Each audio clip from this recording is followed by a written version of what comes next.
When Big Brother is good, it is so good. It can make you forget how bad all the weeks leading up to it were with just one moment. And that's exactly what happened when the vets flipped the vote to take Lyric out in an 8-3 vote over Melody on Thursday. Everything went right. The vets were scrambling for a last-second vote flip, the red corner was left completely in the dark, and then Drew won the blockbuster to culminate into what I think is the moment of the season so far. Haley's face lingering on the screen after the vote and through the credits after one of the worst cases of HOH-itis we've ever seen in years was just a killer visual. Of course, Big Brother still had to get in its own way by cutting the feeds during the final 2 of the wall comp, but for now we'll just focus on the good. I'm glad to still have Melody and Drew in the game, but I do feel like Lyric was a player whose talents were never fully realized. She was getting better as the game went on, and I really liked the self-interested game that she was playing. She did a good job playing up this wounded animal, I'm just a girl shtick, and while that rubbed people like Haley the wrong way, it worked on a lot of people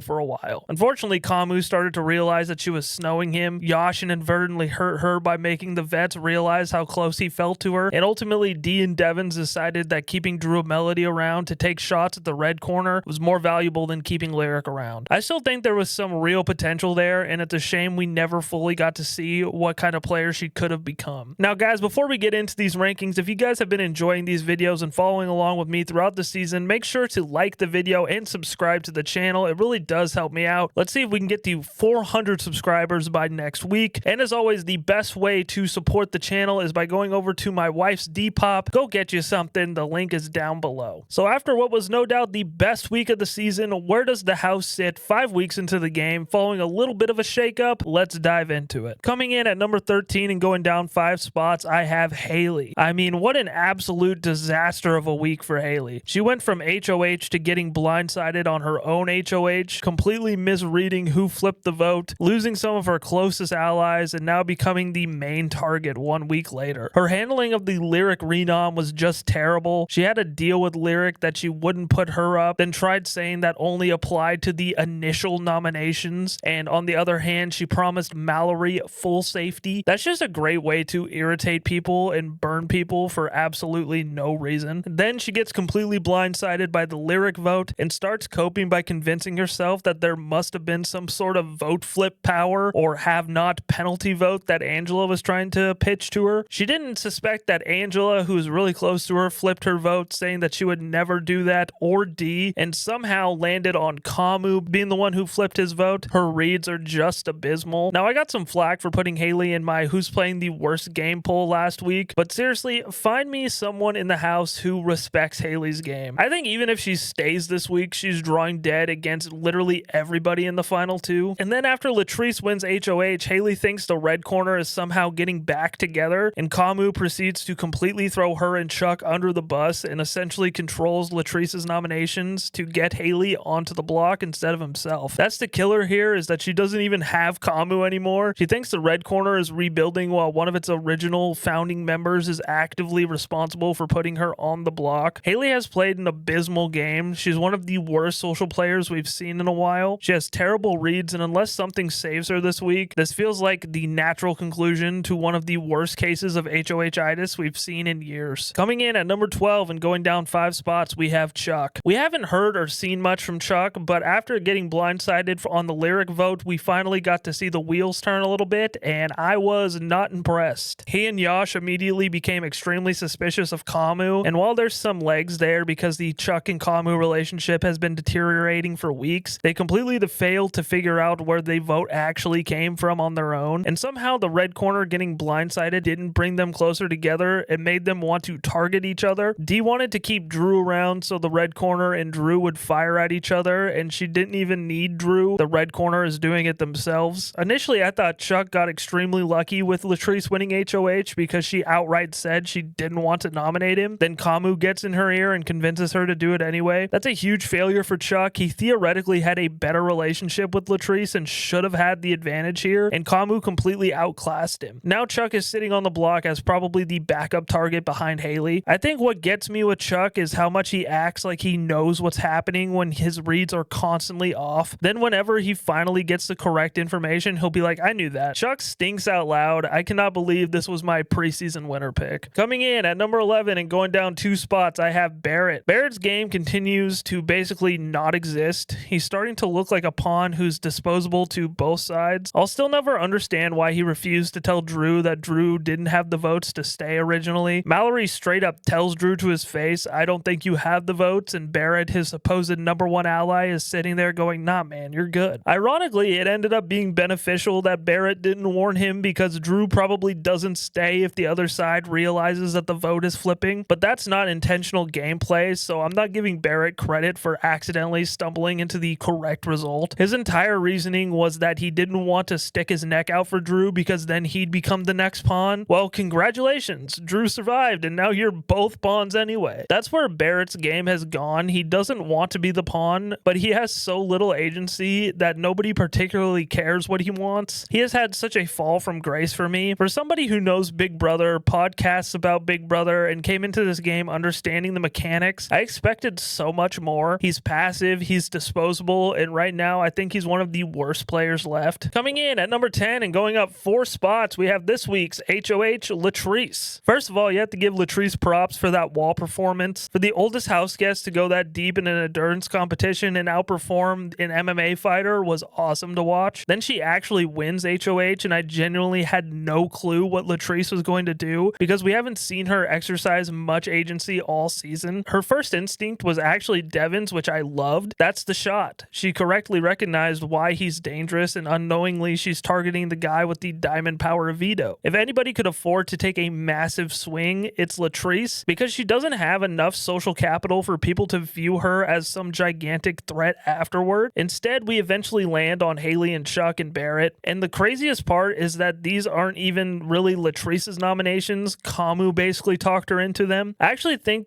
2 red corner members being nominated is better for her than the earlier plans involving multiple pawns, but it's hard for me to give Latrice much strategic credit when she had one plan, Kamu walked into the room, and suddenly she had another. Still, she's HOH, she's finally exercising some power. Taylor is helping her through this week, and she's probably going to get out someone who's actually actively bad for her game. That's enough for a pretty substantial rise after I had basically written her off last week. Coming in at number 9 and going up 3 spots, we have Melody. Melody did not impress me with her campaigning while she was on the block. She spent a lot of time down in the dumps being anti-Haley, which after the stretch Melody has had, I understand, but I would have liked to see some more fight from her. There was a point where the vote was actively shifting onto her and she basically just sat there and let it happen. It reminded me of Taylor in week 1, except Taylor staying in bed somehow worked while everything around her collapsed. With Melody, people were actively finding reasons to cut her, and then at the last possible second, the vet saved her. Drew wins the blockbuster, the vote flips, and Melody survives over Lyric. I think that's ultimately huge for Melody because it's naturally going to bring her closer to Dee and Devens. Hopefully at some point she realizes just how much sway those two have over the game, but for now those aren't bad people to have keeping you around. I also liked her work once Latrice won HOH. She immediately tried to make herself feel like part of the winning team and started pushing for the cool kids to hit the block. Melody is still fighting an uphill battle, but for the first time in a while her closest ally survived, she survived, and somebody outside the established power structure won HOH. That's a pretty damn good outcome for her. Coming in at number 8 and going up 5 spots, I have Drew. Drew's rise of 5 spots is less Drew suddenly became an incredible Big Brother player and more the guy somehow survived his own funeral. By the end of Haley's HOH, Drew knew deep down that he was the target. Devens and Haley had practically slipped up and told him multiple times. Mallory straight up told him he didn't have the votes, and Drew was even comparing his situation to Cedric and Big Brother 26. The writing was on the wall pretty much everywhere. Then everything basically broke out perfectly for him. Dee realizes Drew is actually useful for her game. The vets flip the vote, and Drew gets out and wins the blockbuster to guarantee his safety. I actually love Drew saying he'd rather be lucky than good because, yeah, a lot of this wasn't Drew. The people around him saved his ass. And that's still my frustration with him. This should have been the wake-up call where Drew comes up swinging, exposes the red corner, pushes his agenda, and starts actively repairing his game. Instead, he's still hesitant to ruffle feathers and is basically willing to take another pawn nomination. He's gone from wanting to shake the game up to waiting for permission from the vets before he does anything. That's the exact mentality that got him into this position in the first place. He did avoid being on the block initially under Latrice, thanks mostly to Kamu, but he's still the replacement pawn if somebody were to come down, and that's not going to happen because Kamu ended up winning the power of veto. Being in perpetual equal pawn territory is not exactly where you want to live. I will give Drew credit socially though. His emotional connection with Latrice was smart because Latrice is an emotional player. He just desperately needs to start turning these conversations into agency. So Drew jumps 5 spots because he survived what looked like a near certain eviction and has another path forward. But if he squanders this second life, that's completely on him. Coming in at number 7 and going up 3 spots, I have Mallory. I really liked Mallory this week. Maybe it was because she finally wasn't on the block, but it felt like being safe freed her up to play a little more aggressively. While Barrett couldn't even tell his number 1 ally the truth, Mallory walked directly up to Drew and told him, "I don't think you have the vote." That's ballsy, but also, like, why not? You know you're toward the bottom, start playing like you got nothing to lose. More importantly, I like the way Mallory thinks about the game. She's maneuvering, she's talking game, she generally understands what's happening, she just desperately needs power. Latrice winning HOH guaranteed her safety this week, and with the civil war starting to break out around her, I actually think Mallory has an opportunity to slip through the cracks, and the longer she stays, the more dangerous I think she becomes. She's well liked enough that if she somehow makes a deep run, there are absolutely people she can beat at the end. She went into the time capsule too, and because she's Mallory, of course she got a punishment instead of a power. We can't let the girl have anything go right for once. Coming in at number 6 and going down 3 spots, we have Angela. This was finally the week where some of Angela's paranoia and sloppy gameplay actually came back to bite her. First, her suddenly wanting to keep Drew was hilarious considering Angela was basically the founding member of the Drew Hate Club, but Yash's name came up, Angela got tunnel vision on the newest piece of information, and suddenly Drew wasn't public enemy number 1 anymore. To Angela's credit, the initial aftermath of the lyric blindside was masterful. She had Haley believing she had nothing to do with the vote, and she was actively feeding into Haley's theories about some mystery vote flip power. Only Angela could pull something like that off, and strategically the flip worked beautifully at first. Angela wanted Drew targeting the red corner and the red corner targeting Drew, and somehow the red corners started blaming each other. All the guns were pointed everywhere except where they should have been. Then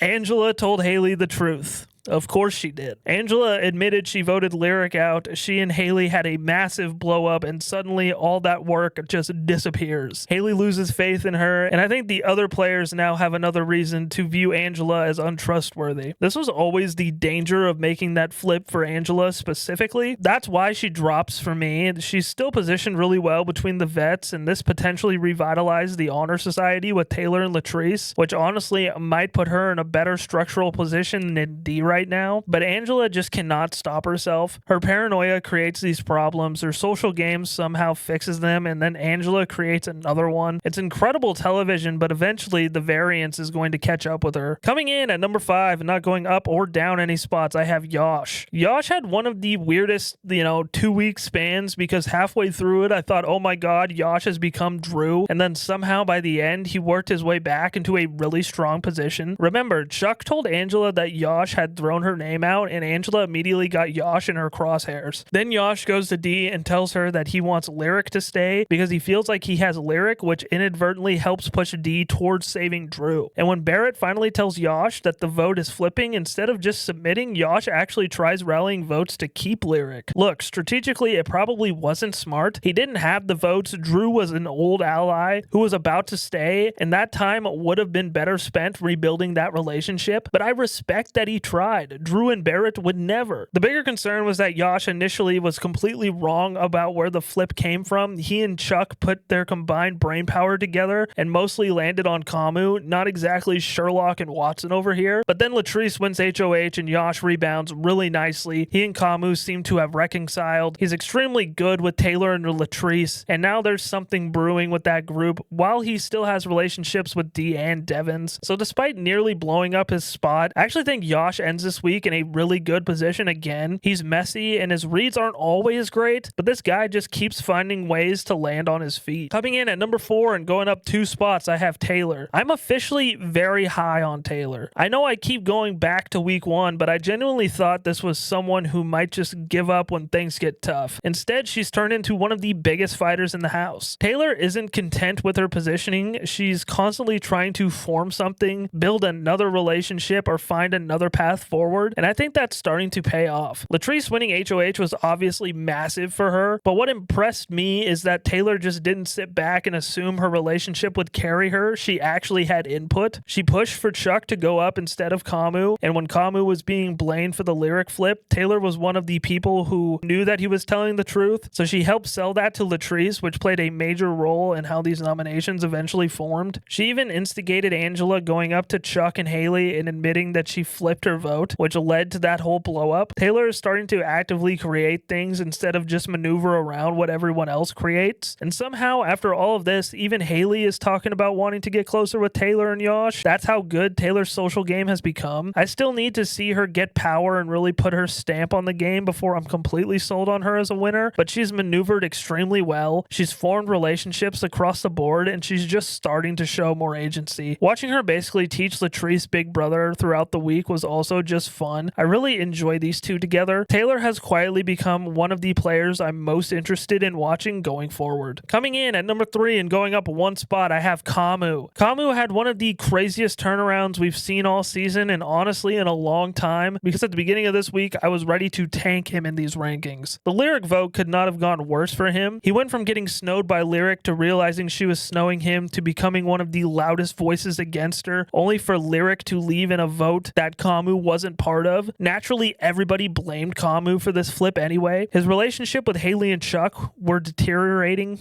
Drew wasn't as high on him anymore. Dee and Angela had discussed targeting him, and then he narrowly loses HOH to Latrice of all people. I thought Kamu was cooked. And then this dude proceeds to have maybe the best 48 hours of anybody all season. Kamu goes to Latrice and throws Haley and Chuk completely under the bus, pitching his ass off to keep himself off of the block. This should have not worked. Latrice had really said she wasn't putting Chuk up and was considering Kamu, and somehow Kamu walks away with Haley, Chuk, and Barrett as the nominees. That's one of the best campaigns of the season. I don't care that Latrice isn't the most game-savvy player. Kamu identified the person with power, figured out exactly what he needed to say, and completely changed her plan. Then the next day somehow gets even better. He goes from potential backdoor target to Dee telling him about her secret power, and then he wins the veto, which is just the cherry on top. I still worry about Kamu long term because he's burned the old red corner. The vents have already shown they're willing to burn him, and Drew and Barrett aren't exactly dying to protect him. He could become a huge target very quickly, but Kamu showed me something this week. When his back is against the wall, he didn't sit there and accept it. He completely changed the trajectory of the HOH. That's legitimate gameplay, and that's why he's all the way up here at number 3. Coming in at number 2 and not going up or down any spots, I have Dee. This was a fascinating week for Dee because I think we saw both why she's such a great player and how quickly this game can finally start getting complicated for her. Dee was really the driving force behind keeping Drew. She recognized that Drew is someone who is going to go to bat for his allies, and despite everything the vets had done to him, he still viewed them as allies. Watching Dee work Haley was honestly ridiculous. She basically went up there to convince Haley to keep Drew, formatted the entire pitch in a way that made Haley feel like it was her own idea, and walked away getting exactly what she wanted. That's the level of social manipulation that Dee brings to this game. Then she gets Angela and Devens on board. They flip the vote to save Melody, completely burn the red corner, and somehow Haley walks away from her HOH thinking Dee is a nothing player who doesn't have thoughts of her own. The entire vote flip was a masterclass from Dee. It made incredible television, but it also kept Drew and Melody in the game as weapons to take shots at people Dee doesn't want to take herself. However, the aftermath wasn't perfect. Dee got caught up in a lie about the vote, went into scramble mode, and eventually told Kamu about the BB bribe. That's a massive piece of information to give away after keeping it a secret for a couple weeks. I also think she's getting a little too cute with some of her long-term plans. Wanting Melody deep in the game over Drew or Yash could absolutely come back to hurt her, but even when she's scrambling, you see how good she is. Her conversation with Kamu was excellent. She confronted him about hearing that he was targeting her and somehow got Kamu to basically lay out his entire game and tell her who he trusted. Dee finally showed some vulnerability this week, but she's still playing at a level that almost nobody else in this game is touching. And coming in at number 1 and not going up or down any spots, I have Devens. Devens stays at number 1, and honestly, I don't think it's particularly close right now. The guy is basically the kingpin of the house, and this week he somehow participated in an 8-3 blindside, openly admits that he flipped, and still comes out of it with everyone wanting to work with him. After the vote, he played the fallout about as perfectly as he could. Instead of scrambling or lying. He basically admitted to the vote and framed it like he thought there was already a plan happening because of another meeting. Somehow the red corner walks away blaming people inside their own group instead of Devens, who openly admitted that he did flip. And obviously Devens couldn't resist the flip. The guy was practically foaming at the mouth for a television moment, and I can't even hate it because it gave us one of the best moments of the season. But what's impressive is that underneath all of the showmanship, he's still doing an excellent job game-wise. He had a conversation with Barrett where he's joking about pretending he doesn't know what the super veto is, while Barrett explains the diamond power of veto to the guy who literally has it. Completely unnecessary, kind of a dick move, also hilarious. But in that exact same conversation, Devens makes Barrett feel included in his long-term plans, opens up about looking at Angela sideways, and gives Barrett enough information to keep him close. He's taking Drew away from Barrett while simultaneously positioning himself to replace Drew, and that's really good. Even when Latrice initially considered targeting Devens, Taylor immediately told her not to, and then Kamu did too. These aren't even Devens' closest allies, and they're protecting him without him having to be in the room. That's the difference between Devens and everyone else right now. There aren't many people who don't care what he thinks, and the people who do want to take a shot at him have to deal with the fact that he has a diamond power of veto sitting in his pocket. My bold prediction from last week still might come true. He may never need to use this thing. Devens came out of one of the messiest weeks of the season with people still loving him, people still wanting to work with him, nobody knowing exactly what he has, and him having one of the best understandings of the house right now. Alrighty guys, and that was my Big Brother 28 week number 5 power rankings. Did I rank anybody too high? Did I rank anybody too low? What is your guys' power rankings? Let me know in the comments down below. Don't forget to check all the links down below. Read my articles. Buy something from my wife's Depop. Tell her Treeb sent you. Thank you guys so much for watching.